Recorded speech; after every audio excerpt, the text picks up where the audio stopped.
Hey friends, and welcome back to another YouTube video. So last week I did a video on 401ks and why I think they aren't safe bets for people's retirement.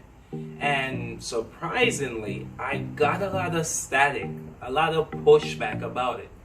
I didn't know that people really love their 401ks like that. But of all the comments or the static that I got, there was one that really stood out to me. It was from an old college teammate of mine. And because of that, I'm here making this video.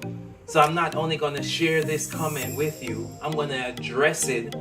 And by addressing that comment, I will solidify my case for why I think 401ks aren't the best or the safest investments for hardworking people like my viewers out there. So if you think this is interesting, stay tuned.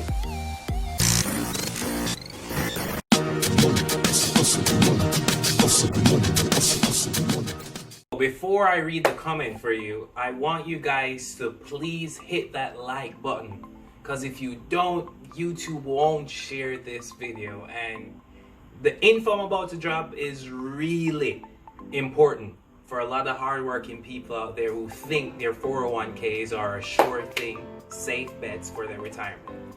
So please hit that like, and if you haven't subscribed yet, please subscribe. Now, let's go to the comment. So he said, you didn't even mention Roth.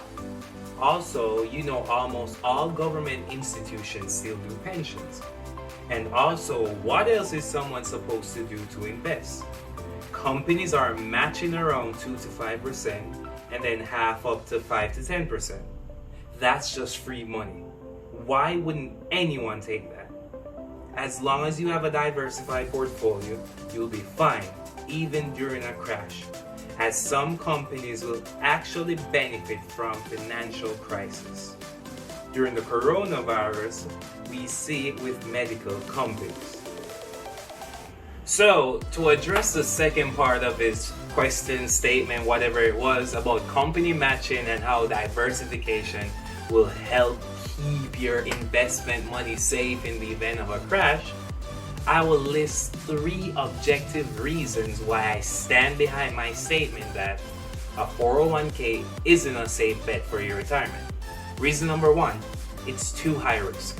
You see, Time magazine ran the numbers in a few articles over the years, and their conclusion is that millions will not have enough money to retire after a long lifetime of turning their money over to strangers. You see, friends, a typical 401k takes 80% of the profit. The investor, which is you, may receive 20% of the profits. Strong emphasis on may. You see, the investor puts up 100% of the money and takes 100% of the risk. Meanwhile, the 401k plan puts 0% money down and takes 0% of the risk.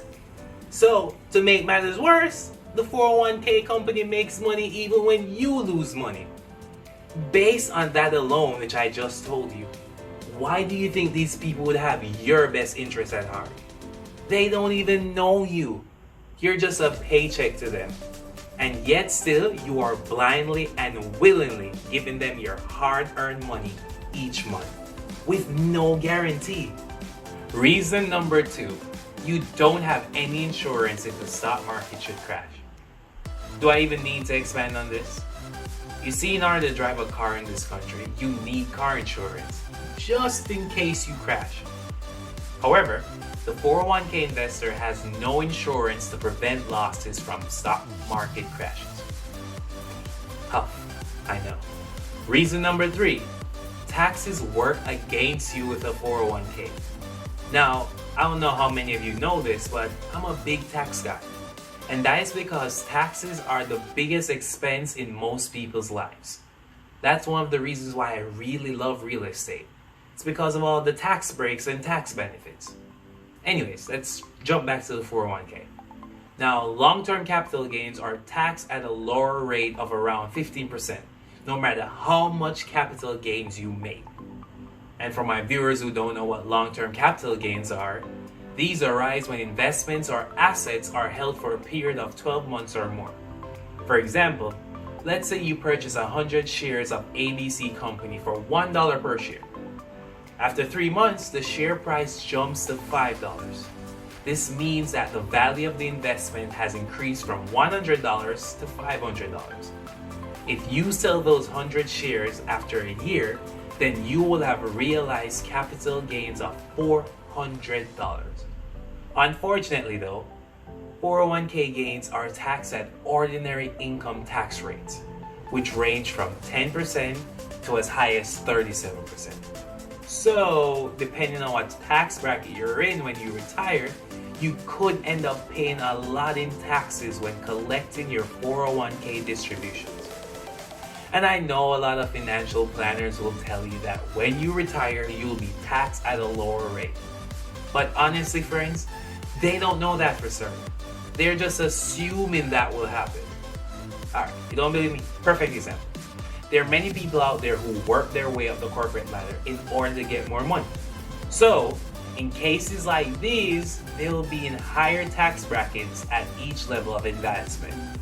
In other words, they could end up being in the 37% tax bracket at retirement. That's a lot of tax to be paying, especially when you're not working anymore.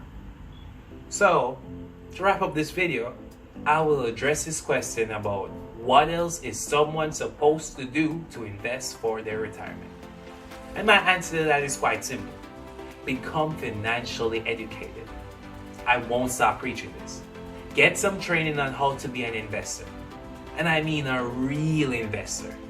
And take control of your life now and stop leaving it to someone else. No one will work as hard for your retirement as you will. So take that first step now. Become financially educated. Lastly, I want to share a little secret with you guys. You see, one of the main reasons why government pensions and 401ks are in trouble is because the people who are investing your money are uneducated investors. I'm not saying they're ignorant or they're uneducated in general. I'm just saying that they are salespeople masquerading as investors. That's one of the reasons why they're always telling you to diversify your portfolio. They do so because that's how they get paid. Not by how much money they make for you, but by how much money you turn over to them for the long term. The longer your money's parked with them, the more they get paid. True investors don't park their money. They move their money around. That's a strategy known as the velocity of money. If you've never heard it before, please look it up. Well, friends, that's all we have for today, but please remember to like this video and share it with all your friends who have 401k accounts or who's even thinking about, getting a 401k account. Also, I know it's July 4th weekend, so please be safe and don't do anything too crazy while you're out there. So until next week, thanks for watching, and I'll see you. Well, friends, thanks for watching, and if you enjoyed this video, please feel free to check out some more videos on my channel.